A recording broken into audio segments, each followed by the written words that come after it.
Arabelle Bien-être. 9h-10h, Arabelle Bien-être avec Manel sur Arabelle. On se retrouve pour notre rendez-vous quotidien 100% bien-être 9-10h sur Arabelle. Aujourd'hui, je reçois Madame Nisrine, à chaque et son fils aussi. Vous ne pouvez pas imaginer l'ambiance dans les studios. Hein. On a dansé avec le fils de Nisrine, un amour, machallah, machallah, machallah. Alors aujourd'hui, on va parler de jalousie. Comment ne plus être jaloux des autres. La jalousie relationnelle est un facteur de stress et de développement de conflits entre les gens. Madame Nisrine Achak nous a expliqué que c'était carrément dû au manque de confiance en soi. On a vu aussi pourquoi on est jaloux des autres. On a vu aussi quand est-ce que ça devient pathologique. Aujourd'hui, comment se comporter avec une personne jalouse de nous, comment aussi éviter de développer la jalousie chez l'enfant et comment ne plus être jaloux des autres. Je vous rappelle que vous pouvez toujours participer à l'émission en envoyant vos questions, vos réactions par SMS ou 0488 106 800. Je répète, 0488 106 800. Alors, avant ça, Nisrine, merci. J'ai reçu un joli bouquet de fleurs du fils de Nisrine et je suis extrêmement touchée. Merci du fond du cœur. Merci, petit cœur. Alors, Nisrine, est-ce que tout va bien? Super. Malgré ce temps, voilà. On a une belle vue à partir des studios d'Arabelle. On va dire ça comme ça, de Noël. Oui. On a une très très belle vue, c'est très agréable. Alors c'est la suite d'aujourd'hui, comment ne plus être jaloux des autres. On a consacré 3 émissions à ce sujet, tellement c'est important, tellement on reçoit des réactions des gens. Est-ce que vous voulez bien nous rappeler, Nisrine, la différence entre la jalousie et l'envie? Alors la jalousie, c'est un sentiment, une émotion de peur de perdre quelque chose au profit de quelqu'un d'autre. Ça peut être aussi la peur de perdre quelqu'un au profit de quelqu'un d'autre. Tandis que l'envie, là, c'est ce qu'on désire, quelque chose que quelqu'un d'autre a. Ou, par exemple, on envie quelqu'un de ce qu'il est, de sa position sociale, de son statut. Voilà, c'est 2 choses complètement différentes et souvent, les gens pensent que c'est la même chose, mais en réalité, non. Et un des 2 est beaucoup plus destructeur que l'autre. Oui. L'envie, ça peut aller jusqu'à souhaiter carrément que l'autre n'ait plus ce qu'il a comme privilège, beauté, clairement. Je ne sais pas quoi, ou statut social. Oui. C'est très grave, l'envie. Nisrine, alors qu'on a vu aussi que la jalousie, ça peut être normal. Et aussi, ça peut nous pousser à faire mieux. Oui. Il y a 2 possibilités, même avec l'envie en réalité, si on est conscient qu'on envie la personne ou qu'on jalouse la personne et qu'on travaille dessus, on peut en faire quelque chose de positif et devenir un moteur, une force. Voilà. Et alors du coup, à ce moment-là, on n'envie plus la personne, mais on admire la personne, on utilise la personne comme une source d'inspiration. C'est 2 choses complètement différentes. Magnifique. Nisrine aussi, comme rappel, être jaloux, trop jaloux, souvent jaloux des autres, c'est dû au manque de confiance en soi, clairement. Oui, clairement. Et c'est même plus loin, en fait. C'est l'estime de soi. Il y a un problème d'estime de soi. Parce que l'estime de soi et la confiance en soi, ce n'est pas la même chose. Non, la confiance en soi, c'est la confiance qu'on a en nos aptitudes, nos compétences, etc. Tandis que l'estime de soi, c'est l'image qu'on a de soi, l'amour de soi, c'est l'affirmation de soi, c'est la confiance en soi. C'est vraiment plus profond et plus général. Magnifique. Nisrine, on a vu beaucoup de choses. Les émissions sont déjà sur les réseaux sociaux pour celles et ceux qui l'ont manqué. Aujourd'hui, ce que j'ai envie de savoir, Nisrine, c'est comment se comporter avec une personne jalouse de nous. Eh bien, malheureusement, il n'y a pas 10 000 façons de se comporter, mis à part rester focus sur notre propre vie et s'éloigner le plus possible de la personne, garder une certaine distance. Alors, il y a certaines situations où on ne sait pas, comment dire, on ne peut pas couper les liens. Parce que voilà, il y a les liens familiaux. Par exemple, je pense aux frères et sœurs, je pense avec les parents, je pense avec le cercle familial un peu plus élargi, notamment les tantes, les oncles et les grands-parents, etc. Mais idéalement, essayez vraiment de garder une bonne distance avec ces personnes-là et rester focus sur votre vie. Et il ne faut pas oublier que si vous accordez de l'importance à ce que les autres vous jalousent, ce qu'ils pensent de vous, les gens n'ont que l'importance que vous leur accordez. Magnifique. Aussi, la dernière fois, je ne sais pas si vous vous rappelez ici, on a eu beaucoup de témoignages, et notamment cette auditrice qui parlait de sa sœur qui la jalouse. Et vous avez été plutôt vous avez essayé aussi de comprendre pourquoi la sœur est jalouse. Aussi, je dois aussi essayer, surtout quand il s'agit de sœurs, frères et sœurs, parce que la jalousie, elle commence dès l'enfance. Essayer de comprendre pourquoi elle est jalouse ou il est jaloux. Peut-être qu'il a vécu des choses aussi pendant l'enfance, une comparaison, je ne sais pas quoi, qui le pousse. Est-ce que c'est mon rôle de valoriser cette personne qui me jalouse? C'est pas vraiment notre rôle, mais ça peut contribuer. Le fait est d'ouvrir le dialogue, de communiquer avec la personne, surtout que quand c'est un cercle familial restreint, donc au premier degré, donc nos frères et sœurs, nos parents, notre mari ou notre femme, oui, il est important d'ouvrir le dialogue, surtout si on veut garder la relation intacte et que ça se passe bien. Il est important de dialoguer et d'essayer de comprendre pourquoi, quelle est la source, qu'est-ce qui s'est passé, et alors oui, pourquoi pas valoriser la personne, mettre le doigt sur les choses où cette personne est forte, elle est bonne, et valoriser ses compétences, ses ressources.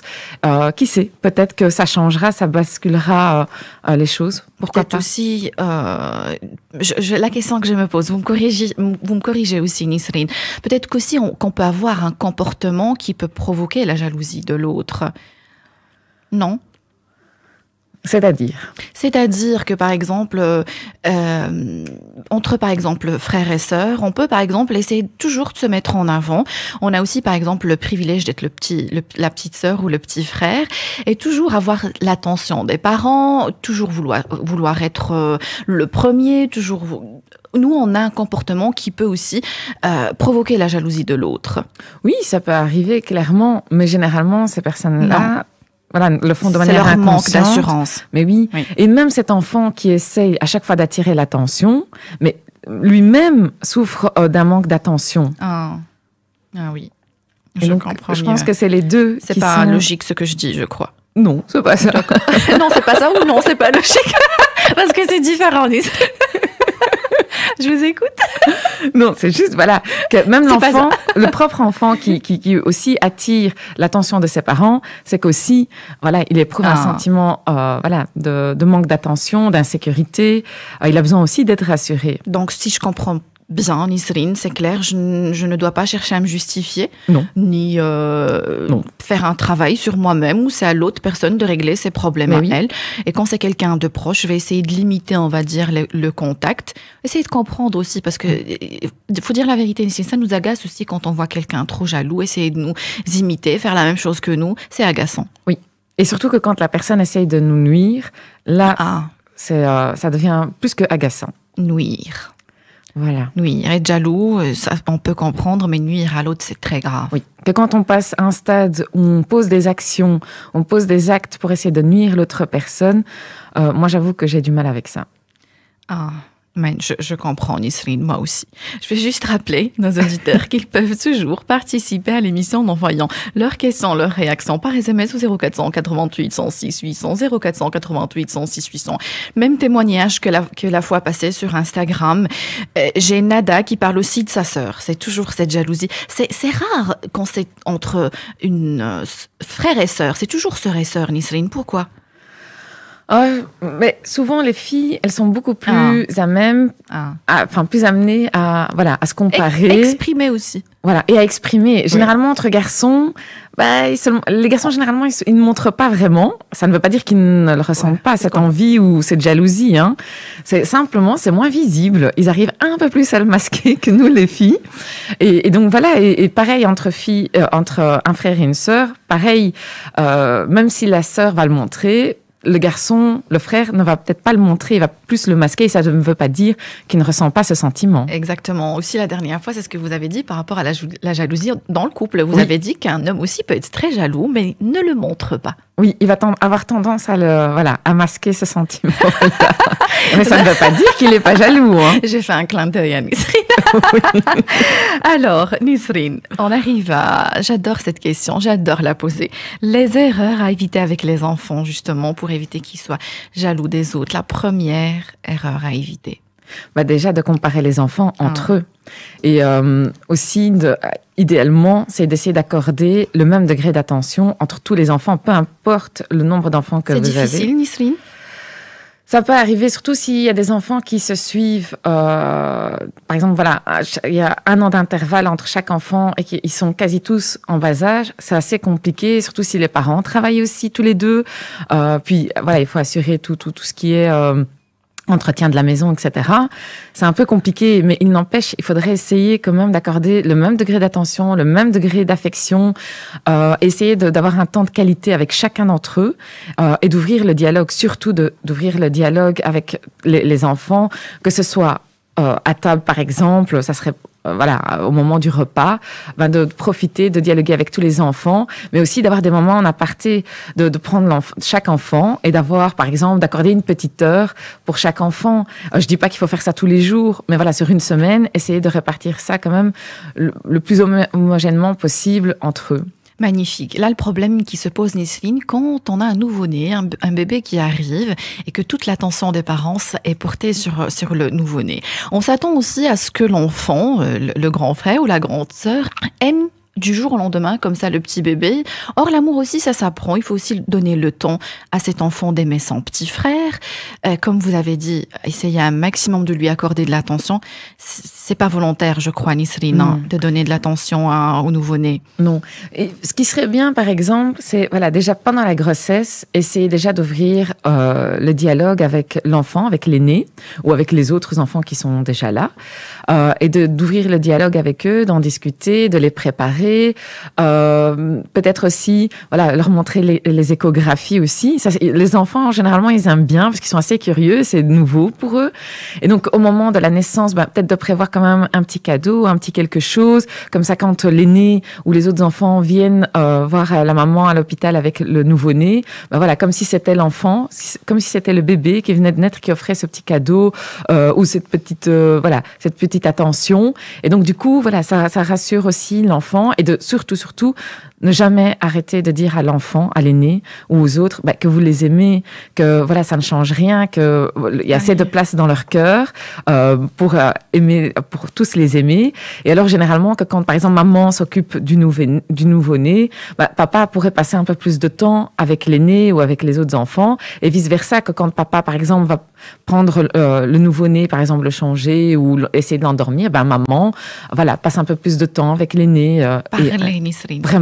Vraiment. Et essayer d'avoir aussi des moments avec le nouveau-né et l'enfant, l'aîné et les autres enfants qui sont déjà là. Voilà, de favoriser, d'essayer de jouer tous ensemble dans la mesure du possible. Alors, je dis pas qu'il faut le faire dans les premiers jours, hein. Oui.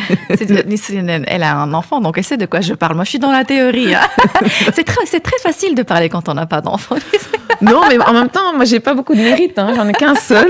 Moi, je suis admirative des parents qui ont plusieurs enfants, honnêtement. Je suis vraiment admirative. Moi, j'en ai un et j'avoue que voilà, c'est une lourde responsabilité. Il est adorable comme tout. Il vous regarde, Nisrine, il est adorable. Moi, je le veux bien. Je le veux bien. Je peux bien le prendre comme fils. Il est adorable. C'est vrai que j'ai beaucoup de chance de l'avoir. Mais voilà, c'est une responsabilité. Machallah. Que quand on veut des enfants, voilà, il faut leur offrir une bonne éducation, beaucoup d'attention, pour que plus tard, ça devienne un adulte heureux, épanoui, accompli. Si c'est juste pour avoir des enfants, voilà, ma foi, c'est pas ma conception de l'éducation et de la parentalité. Vous avez tout à fait raison. Alors, Nisrine, je vais lire un message de Amida. Donc, je vais juste rappeler à nos auditeurs que je peux recevoir leurs questions et leurs réactions par SMS au 0488 106 800.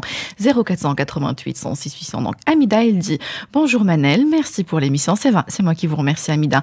Tous les sentiments peuvent être utilisés de manière positive pour s'améliorer, pour aller vers un changement positif. Je vous rejoins dans l'idée suivante. Si nous restons concentrés sur la personne qui nous jalouse, nous attirons que des ondes négatives. Au contraire, on peut utiliser cette énergie pour affirmer à soi que nous avons accompli certaines choses et que d'autres souhaitent les acquérir également. Aller de l'avant et éviter les gens jaloux qui nous veulent du mal. C'est magnifique parce que elle parle d'énergie négative et j'ai fait aussi plusieurs émissions par rapport à l'énergie négative, Nisrine, notamment avec Bouchra Srour, expert psychosocial. Nisrine, c'est de l'énergie négative, une personne qui nous jalouse, jalouse, elle peut carrément nous rendre malades. Oui, clairement. Il faut y croire aux énergies. Nous ne sommes pas faits juste uniquement de sang et de chair et d'os. Nous sommes faits aussi d'énergie. Et l'énergie, négative, va aussi, à un moment, tôt ou tard, elle aura aussi un impact sur notre vie. Et donc, du coup, nous, on va commencer tout doucement, à pas déprimer, mais à se poser mille et une questions, à se remettre en question, à avoir le doute. Et donc, du coup, ça va engendrer encore plus d'énergie négative. Et donc, quand on vibre de l'énergie négative, on attire que des situations négatives. Et donc, par conséquent, qu'est-ce qui va se passer? La vapeur va se renverser. Et donc, du coup, là, on va se sentir malchanceux. Notre estime de soi va diminuer. Et donc, en fait, on va se retrouver au même état que la personne nous jalouse. Or que c'est pour ça que je dis, il faut vraiment rester concentré sur notre vie. C'est une relation toxique. Oui, clairement. C'est une relation toxique. Clairement. Et ce que vous avez dit me parle beaucoup. C'est très important ce que vous dites. Parce que des fois, on peut se dire que l'autre est toxique. L'autre a un comportement toxique. Or, plus on va être en contact avec cette personne, plus ça va nous ronger, plus nous aussi on va devenir toxique. En parlant de lui, par exemple, là maintenant, je vais commencer à parler d'une personne qui me jalouse, Nisrine, tellement je vais être dans la négativité que je peux être toxique. Ah oui. Et à vous influencer négativement aussi, Nisrine. Oui. Et ça crée aussi de la colère en nous, ça crée de la colère, ça crée le sentiment aussi de frustration. Que quand c'est une personne très très proche et qu'on aime énormément, ça crée le sentiment aussi de tristesse, ça crée le sentiment d'incompréhension, d'injustice. Et donc c'est tous des sentiments, toutes des émotions négatives et qui font que du coup on va commencer à vibrer ces émotions-là. Cette énergie-là, et on va attirer des situations, qui vont nous tirer vers le bas, et ce n'est pas le but. C'est pour ça, vraiment, vraiment, il est important de rester focus sur votre vie et n'accordez pas l'importance aux personnes qui vous jalousent et qui vous envient. Les gens n'ont que de l'importance gens n'ont de l'importance que celle qu'on leur accorde. Magnifique. J'adore cette phrase, Nisrine. Ah oui, moi, c'est... Vous pouvez la répéter autant que vous voulez. J'adore l'entendre. Alors, Imran, vous avez le bonjour de Hamida. Imran et Nisrine. C'est ma sœur de cœur. Hamida, bisous à Jana aussi. Alors, Nisrine, bonjour. Je ressens donc cette auditrice. Ce genre de témoignage, Nisrine, ça me fait mal au cœur. Vous allez comprendre pourquoi. Elle dit bonjour, je ressens de la jalousie envers mes frères, car ma mère les a toujours favorisés. Nous, les filles, quand on fait cela ne vaut rien à côté de nos frères. Donc, apparemment, la maman, quand elle voyait les sœurs faire quelque chose, pour elle, c'était pas grand-chose, mais quand c'est les garçons qui faisaient quelque chose, je sais pas si c'est un comportement conscient ou inconscient des mamans, mais puisqu'on parle de ça, justement, elle jalouse, elle doit travailler sur sa confiance en elle, clairement, Nisrine. Oui. Ici, il y a un sentiment d'injustice. Vous avez déjà travaillé dans d'autres émissions. Oui. Les blessures de l'enfance. Voilà. Et le sentiment d'injustice, le sentiment d'humiliation, le sentiment, la blessure de l'abandon, ça travaille et ça peut être aussi une source de la jalousie qu'on peut éprouver envers nos frères et sœurs. Il faudrait la travailler. Et oui, clairement, il y a un manque de valorisation des parents. Il y a beaucoup de choses ici, les parents ont joué clairement un rôle important, mais il n'est pas trop tard. Elles peuvent travailler. Cette personne-là, et ainsi que les autres qui sont dans la même situation que cette personne, peuvent la travailler. Et il y a diverses manières. Déjà, chapeau, moi j'ai envie de dire bravo à cette personne. Elle a le courage de le reconnaître. Bravo, parce que tout le monde n'a pas cette capacité et cette conscience et cette responsabilité de reconnaître ce sentiment de jalousie qu'on éprouve envers les autres. Moi je dis chapeau et je dis bravo. Et une fois qu'elle a pris conscience de ça... Première étape, c'est la prise de conscience. Vraiment. Une fois qu'elle a pris conscience de ça, deuxième étape, c'est de se dire d'où vient l'origine, quelle est la source. Une fois qu'elle a détecté l'origine, là, elle peut mettre plein de choses en place. Et l'origine, elle peut être de diverses manières. Comme je viens de dire, ça peut être une des blessures de l'enfance, ça peut être aussi dû au fait qu'on a, on évolue dans un environnement comme ici, par exemple, compétitif. Les parents installent cette atmosphère de compétition entre les enfants, ce sentiment, cette atmosphère de comparaison. Il y a diverses manières. Une fois qu'on a identifié, à ce moment-là, on peut travailler selon les différentes origines. Et puis après, oui, il y a plein d'autres paramètres, l'estime de soi, chercher les côtés positifs de cette situation, et donc renforcer nos forces, renforcer les ressources, ressources que cette personne a. Donc, ce que j'ai aussi envie, permettez-moi, Nisrine, une parenthèse, de dire à cette auditrice, c'est que elle pense que ça influence uniquement sa relation avec ses frères et sœurs. Or, ce n'est pas le cas. C'est aussi ça peut être avec son conjoint, avec ses copines, avec, pas forcément être jalouse, mais si elle porte cette blessure d'injustice ou d'abandon, je ne sais pas comment elle a vécu ça comme un rejet, elle peut même en souffrir en couple. Elle peut avoir des réactions, des fois, que l'autre ne va pas forcément comprendre. De manière inconsciente. De manière inconsciente. Donc, très important ce que vous dites. Elle doit absolument travailler sur elle. J'ai encore beaucoup de questions. Bonjour Manel, j'adore ton émission et ton rire. Bonne continuation. Zohor de Jet, merci du fond du cœur. Zohor, encore beaucoup de questions. Je vais essayer de faire un petit résumé pendant la pause. Yasmine et Abdel Malik, on se retrouve juste après la pause. Restez avec nous. Vous êtes bien sur Arabelle. Arabelle Bien-être. 9h-10h, Arabelle Bien-être avec Manel sur Arabelle. Et on se retrouve pour notre rendez-vous quotidien 100% bien-être 9-10 heures sur Arabelle. Aujourd'hui, je reçois la magnifique Nisrine Achak et son fils Imran qui est avec nous dans les studios. Aujourd'hui, on parle de jalousie, comment ne plus être jaloux des autres. Je vous rappelle que vous pouvez toujours participer à l'émission en envoyant vos questions, vos réactions par SMS au 0488 106 800. 0488 106 800. Je vais essayer de prendre un maximum de questions que j'ai reçues sur Instagram et par SMS aussi. Alors, Nisrine, bonjour, donc salam alaikum. Ma grande fille, donc elle parle de sa grande fille, elle dit elle a 5 ans, elle est jalouse, donc elle était jalouse à l'arrivée de sa nouvelle sœur, qu'elle lui tirait les oreilles, elle dit en cachette, c'était Yasmine. Nisrine, la question que je me pose, si on a un comportement, on va dire, bienveillant vers la grande sœur ou le grand frère, est-ce qu'on peut vraiment éviter ce genre d'incident ? Oui. Il faut vraiment communiquer avec la personne. Déjà, j'aimerais juste dire une chose. Oui. Il faut surtout pas punir l'enfant qui fait ça. Vous allez qu'aggraver. Ça peut empirer les choses. Oui, vraiment. Surtout ne pas punir la personne. Bien sûr, il faut marquer le coup en ayant une conversation ferme et autoritaire pour que l'enfant comprenne que c'est quand même dangereux parce que c'est quand même un nouveau-né. Mais punir, il ne faut surtout pas faire ça.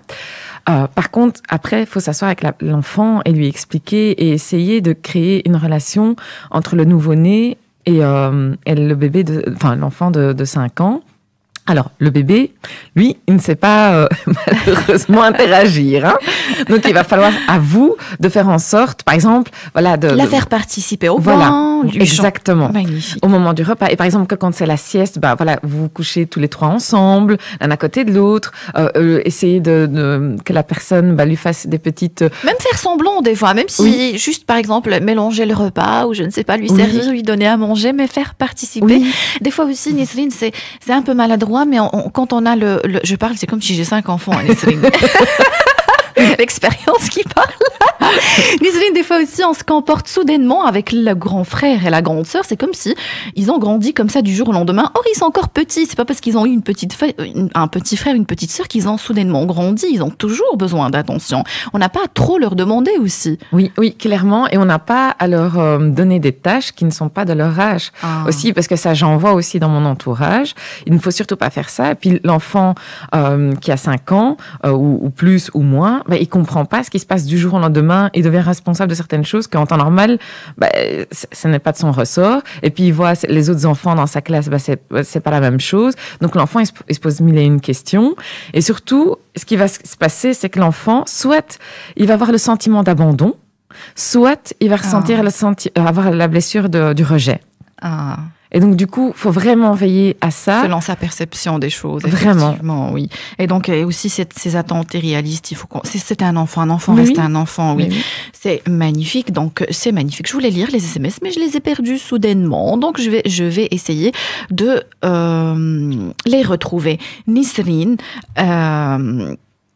donc, vous avez dit qu'il faut aussi aider l'enfant, ou faire participer l'enfant aux tâches, peut-être pour prendre soin de son petit frère et sa petite sœur, mais aussi, Nisrine, gronder toujours un enfant, toujours être derrière lui pour souligner ses erreurs. Or, il fait aussi de belles choses pendant la journée. C'est aussi une erreur qui peut développer la jalousie chez lui. Oui. Il faut valoriser ce que l'enfant fait et ça va même contribuer à son estime de soi et à sa confiance en lui, notamment si à chaque fois qu'il fait une petite chose, même minime soit-elle, il faut la souligner, il faut valoriser. Sans être dans l'excès, mais ne pas être toujours là pour critiquer. Non, vraiment pas. En pensant qu'on est en train de l'éduquer, mais non, nom de Dieu, il faut arrêter à certains moments toute la journée derrière l'enfant. Mais tu as fait ci, tu as fait ça se fait pas comme ça. Je suis en train d'éduquer. Non, ça c'est toxique. Ce n'est qu'une relation de reproche et c'est pas possible pour l'enfant. À un moment donné, l'enfant, il va se couper de la réalité, il va se réfugier dans son monde imaginaire. Hein. Et je le souligne, je le répète, c'est un comportement toxique. Oui. C'est très dangereux. Alors, Nisrine Abdelmalik de Wavre, il dit « Salam alaikum ». Donc, il dit « Mon nom, c'est Abdelmalik. Bonjour Abdelmalik. Très bon sujet. Toutefois, j'aurais souhaité avoir l'avis d'une personne vraiment jalouse, ado ou par exemple, un adulte de génération 40-50 ans pour développer un peu plus le débat.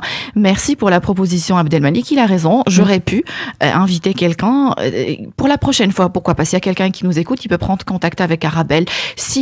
Moi, ce qui serait intéressant aussi, Nisrine, parce que vous l'avez dit, quelqu'un qui est jaloux, pour témoigner. Les personnes, on a tous ou toutes le sentiment d'être jalousés par les autres, mais on admet difficilement que nous aussi, on peut être jaloux des autres et avoir un comportement toxique. Oui, clairement.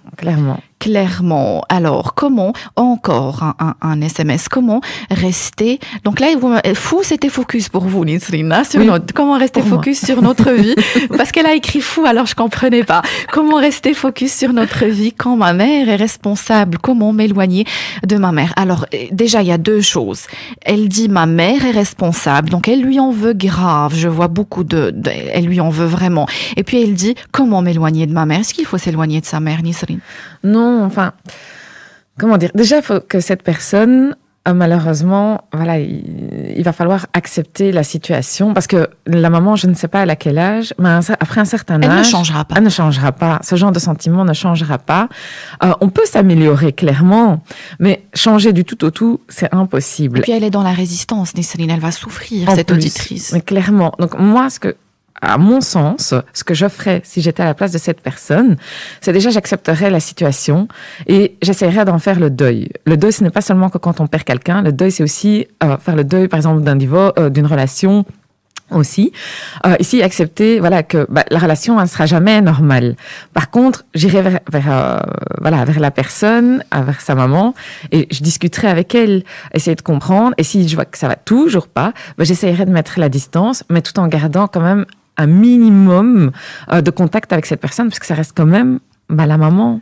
Oui, moi je le dis et je le répète dans cette émission, Nisrine, dans le coaching, il y a des personnes qui ne font pas partie de notre culture, ni notre religion, désolée, moi je suis musulmane, je le dis fort et haut et fort, qui vont directement vous conseiller de couper contact carrément avec la maman et le papa. Chez nous, non, c'est pas comme ça. On coupe pas contact avec la maman ou le papa comme ça. On peut avoir une relation de Silat Rahim, comme on dit, garder le contact, ce lien, prendre soin d'elle. C'est pas grave si elle a un comportement toxique, c'est pas grave si elle a commet des erreurs, tout le monde commet des erreurs, mais toujours garder ce lien et dans la bienveillance avec les parents, frères et sœurs, parce qu'on ne peut pas en avoir encore, c'est fini. Et puis Silat Rahim, ça veut pas dire seulement d'aller tous les jours chez la personne et de rester des heures et des heures. Hein. Silat Rahim, ça peut être par exemple un petit coup de fil par semaine, c'est largement suffisant. Magnifique. Et que quand il y a les fêtes, aussi d'être présent. Si la personne est malade, d'être présent aussi. Si y a un événement heureux aussi. Mais ça ne veut pas dire d'aller chez la personne tous les jours et de rester des heures et des heures. Hein. Être là pour les autres, c'est magnifique. J'ai aussi des personnes dans ma famille avec qui ça ne se passe pas forcément bien, mais je les remercie parce que quand j'ai besoin d'eux, ils sont là. Oui. Et c'est un vrai soutien, c'est ça la famille. C'est pas un ami ou une amie avec qui on peut couper contact comme ça du jour au lendemain et il n'existe plus. Il y a ce lien de sang qui est important. Oui. Toutefois, il y a certaines quand même personnes au sein d'une famille que quand la jalousie est très profonde et à un stade très avancé, même que quand vous êtes dans une épreuve, vous traversez une épreuve, la personne ne répondra pas présente. Bien au contraire, elle va s'en réjouir. Ça, c'est pas bien. Et elle va même, elle va avoir un sentiment de réjouissance et elle va même, si elle peut, vous nuire encore plus. Je comprends, Nisrine, je comprends tout à fait. C'est dur. C'est facile là, de parler, mais voilà. Mais moi, je trouve que les liens familiaux, quand je parle de maman, papa, frère et sœur, pas plus. Ah oui, pour moi, c'est sacré. Oui, clairement. Clairement. Nisrine, alors une auditrice, elle dit « Bonjour, mon mari me jalouse et n'aime pas que je me fasse belle et prendre soin de moi ou m'acheter des choses. Il se sent inférieur et moins beau. C'est épuisant. » Et donc Nisrine, est-ce que c'est à elle de faire un travail sur elle-même ou il a clairement un manque de confiance en lui, ce mari? Oui, c'est à lui de faire le travail sur lui. Moi, dans ma clientèle, j'ai quelques hommes comme ça et ça me touche énormément parce que quand on les voit, on a l'impression qu'ils sont très sûrs d'eux et que tout roule pour eux. Ben, en fait, non. Et je trouve ça super que certains osent le dire, le reconnaître et alors qu'ils fassent la démarche de travailler sur eux-mêmes. Clairement, ici, il va falloir qu'il travaille sur son estime de lui s'il veut vraiment que son mariage fonctionne. Et donc, Nisrine, vous connaissez un peu les hommes, vous êtes aussi coach. Une question, vous avez plus de personnes, de femmes qui viennent vous consulter ou d'hommes? J'ai plus de femmes, parce que les hommes, ça fait pas longtemps que j'ai ouvert ma clientèle aux hommes. D'accord, mais aussi quand je pose cette question à tous les thérapeutes que je reçois dans cette émission, ils parlent aussi de femmes qui ont plus facile à venir consulter. Pour un homme, c'est plus difficile d'aller consulter, ouvrir son cœur. Comment elle peut lui parler? C'est difficile de dire à son mari, écoute, je pense que tu as un manque de confiance en toi, tu dois travailler sur toi. Là, ça va être la catastrophe, Nisrine. Comment elle peut l'influencer, le tirer vers le haut? Parce que là, clairement, il est en train de la tirer vers le bas. Comment elle peut le tirer vers le haut? Comment elle peut le valoriser? Peut-être, j'essaye. Mais, enfin, je suis désolée, malheureusement, c'est pas son rôle à elle. C'est pas le rôle de l'épouse de monter son mari. Elle peut le valoriser, bien sûr, clairement, ainsi que le mari, valoriser sa femme, son épouse. Mais ce n'est pas son... Ici, il faut vraiment faire un travail sur son estime de soi. Elle pourra pas le faire à sa place. Vous pensez bien, si c'était possible, tout le monde le ferait pour les autres. Mais qu'est-ce qu'elle peut faire, là? J'ai envie de l'aider, mais qu'est-ce qu'elle peut faire? Dialoguer avec lui, communiquer, essayer de susciter cette prise de conscience. Comme quoi qu'il prenne conscience que le problème vient de lui, qu'il y a un problème avec son estime de lui. Et voilà, lui proposer diverses pistes pour travailler dessus. Mais ce n'est pas son rôle à elle de travailler sur son estime de lui. Non, non, non. C'est à lui, mais voilà, j'ai encore beaucoup d'SMS, beaucoup de messages sur Instagram, mais je suis obligée de prendre une très courte page publicitaire et on se retrouve juste après la pause. Restez avec nous, vous êtes bien sur Arabelle. Arabelle Bien-être, 9h-10h, Arabelle Bien-être avec Manel sur Arabelle. Et on se retrouve pour notre rendez-vous quotidien 100% bien-être 9-10h sur Arabelle. Aujourd'hui, je reçois Madame Nisrine Achak, coach, consultante et formatrice. Comment ne plus être jaloux des autres? C'est le sujet d'aujourd'hui. Je vous rappelle que vous pouvez toujours participer à l'émission en envoyant vos questions, vos réactions par SMS au 0488 106 800. Je répète, 0488 106 800. Nisrine, on parlait de cet SMS. Donc, elle parle de son mari qui est jaloux d'elle et que, enfin, il veut pas qu'elle se fasse belle et que, parce que il se sent inférieur. Nisrine, clairement, on parle beaucoup de confiance en soi, on parle beaucoup d'estime de soi. Et on a beaucoup de problèmes, Nisrine, avec ces gens qui manquent de confiance en eux. C'est incroyable, que ça soit dans le milieu professionnel, amical, familial. Le manque de confiance en soi, pour moi, voilà, ça ruine les relations. Oui, moi, ce que j'ai envie de dire, d'accord, c'est que je pense que le corps enseignant, on devrait l'inclure, avoir un cours. On a un cours de maths, on a un cours de français, cours d'histoire. Mais pourquoi on n'a pas de cours sur l'estime de soi, sur le développement personnel? Ça éviterait bien des maux pour plus tard. Ça éviterait bien des gens malheureux et éviter des dépressions et même des suicides. Moi, je trouve que ça serait une chouette idée de penser à cette idée d'inclure le développement personnel déjà à l'école, en maternelle déjà. C'est magnifique. Et de travailler surtout l'estime de soi et la confiance en soi. On nous enseigne beaucoup de choses à l'école, mais ça, non. Or, c'est la base. Oui, c'est vraiment la base d'une carrière et d'une vie carrément. Tout à fait, parce que quand tu as une belle estime de toi, quand tu as une belle confiance en toi, tu peux déplacer des montagnes. Oh, j'adore. Mais j'avais aussi prévu cette question pour vous, mais je crois qu'on n'aura pas le temps. Je vais prendre cet SMS, si vous permettez. Nisrine, ma cadette est jalouse de son frère alors qu'il n'a rien à envier. belle journée. Donc, il y a cette partie, elle pense qu'elle n'a rien à lui envier, Nisrine, mais peut-être elle a l'écouter, Nisrine, voir ce qu'elle envie à son frère. Oui. Après, tout dépend. Je ne sais pas quel âge. Oui, elle n'a pas parlé d'âge. Ont ses enfants. Mais par exemple, s'ils sont petits, déjà, l'écouter, ce qu'elle a, voilà, qu'est-ce qu'elle ressent concrètement, et peut-être si c'est des enfants, d'essayer de valoriser ce qu'elle fait, de lui accorder un peu plus d'attention, essayer de comprendre certaines choses avec son enfant. Et si c'est à l'âge adulte, là malheureusement, voilà, elle peut ouvrir le dialogue pour susciter la prise de conscience, mais elle ne pourra pas faire le travail sur l'estime de soi à sa place. Vous avez parlé d'enfants âge adulte, c'est important. La dernière fois, j'ai fait une émission avec monsieur Mohamed El Menjra par rapport aux erreurs à éviter avec les enfants pour qu'ils soient des adultes équilibrés. Il a dit, ce n'est jamais trop tard de s'excuser auprès de ses enfants. Oui, c'est-à-dire que s'il y a des auditeurs et des auditrices qui nous écoutent et qui ils ont remarqué qu'ils ont peut-être fait des erreurs avec les enfants, par exemple des comparaisons entre frères et sœurs, donner plus d'attention à un plus que d'autres parce qu'il a réussi à l'école, parce que pour une raison ou pour une autre, s'excuser tout simplement, même 30, 40 ans, après ça peut aider l'enfant à se reconstruire. Oui, clairement. Et même à votre propre enfant, enfin je veux dire, quand l'enfant est encore mineur, c'est important de lui dire que vous vous excusez. Moi je le fais avec mon fils de 10 ans, quand je fais une erreur, et ça m'arrive, par exemple, voilà, j'ai 10 000 choses à gérer et que je m'emporte sans m'en rendre compte, or que il n'a rien fait, je m'en excuse et je reviens vers lui, je lui dis je suis désolée, je m'excuse et j'attends qu'il accepte mes excuses et je suis désolée.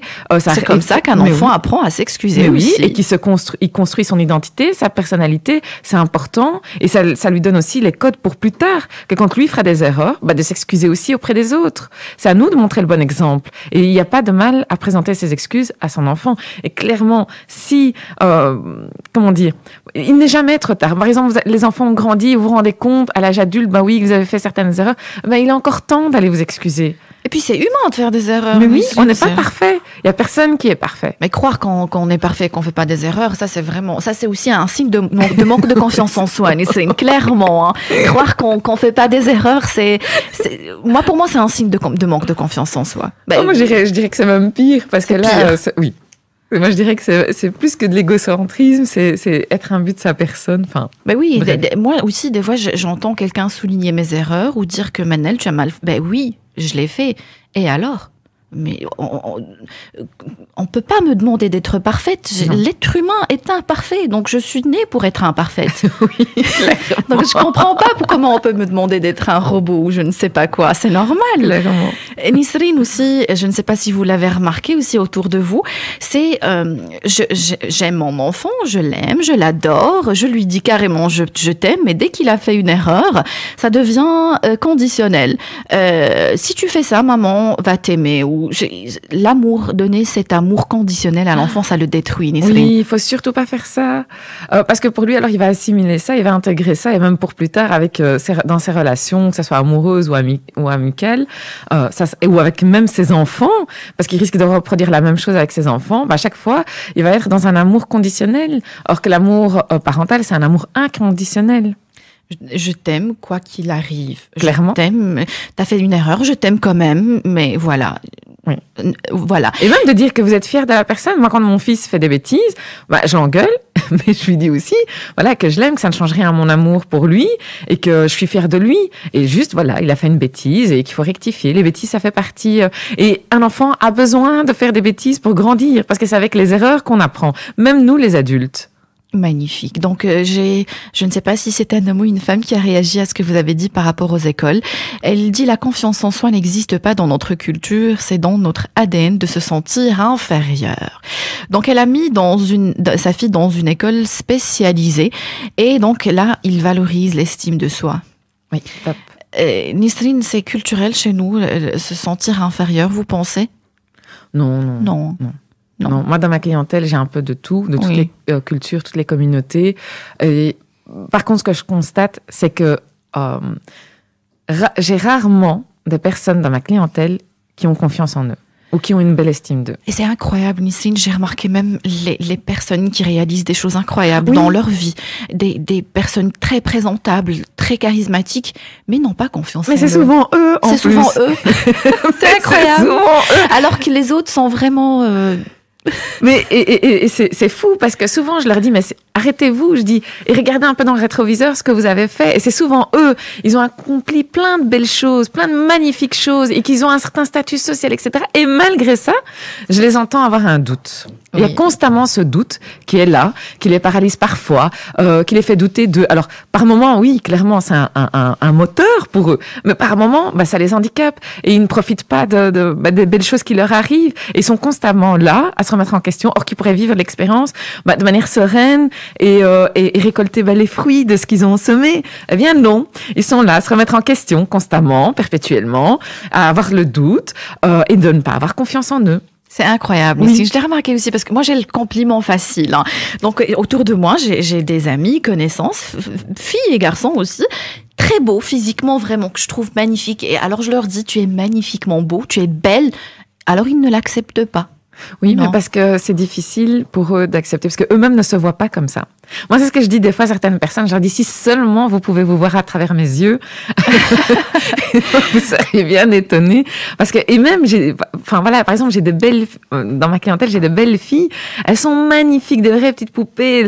Et elles me disent, non, elles se sentent pas jolies, elles méritent pas de rencontrer l'amour, elles méritent pas d'avoir certaines choses, tout ça parce qu'elles se trouvent moches. Mais enfin, c'est noté où qu'il faut être jolie pour avoir ça. Et puis même, elles se valorisent pas, elles se voient pas comme elles devraient se voir. Mais ça, souvent, c'est des blessures de l'enfance. L'humiliation, le rejet, l'abandon, etc. Magnifique. Nisrine, encore 2 minutes.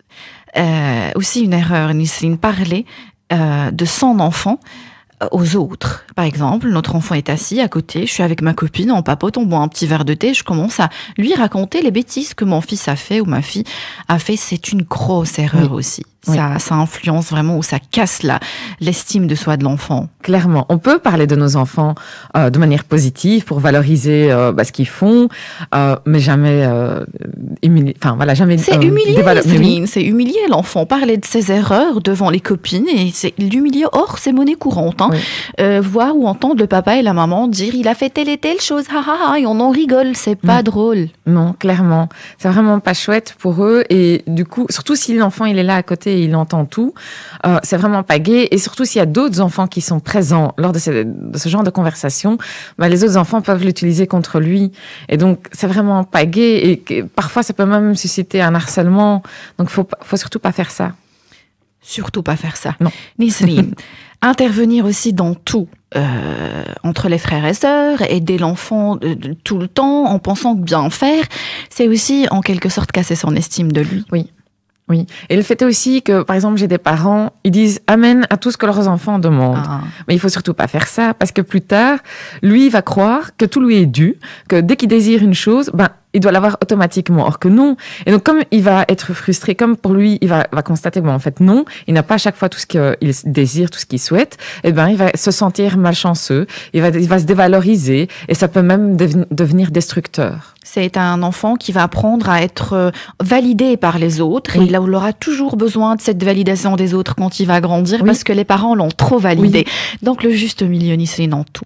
Oui, clairement. Le juste milieu. Ne pas commencer à valoriser un enfant parce qu'il a juste terminé son verre. Bravo. Alors, Nisrine, on arrive déjà à la fin de cette émission. Encore beaucoup de questions. On avait dit, on va absolument terminer cette émission aujourd'hui, mais non, je suis contente de ne pas l'avoir terminée. Hein. On va vous tenir au courant. Restez connectés sur les réseaux sociaux pour la prochaine date avec Madame Nisrine Achak, consultante, coach et formatrice. Merci Imran qui était avec nous dans les studios. Je t'aime Imran, je t'adore. Oui, tu es magnifique. J'étais impatient de te rencontrer. Merci Imran. À chaque fois, il me disait maman, s'il te plaît, je peux venir la rencontrer. Et merci pour le bouquet de fleurs. J'étais fort touchée. Viens Imran. Une petite seconde, les auditeurs peuvent te voir sur le site d'arabelle.fm. Imran, je t'aime, je t'adore. Merci de nous avoir écoutés. Merci, très chers auditeurs. N'oubliez pas que le bonheur vous rend plus belle et plus beau. Fréquentez les gens heureux. Le bonheur est contagieux. Rendez-vous demain, 9h sur Arabelle.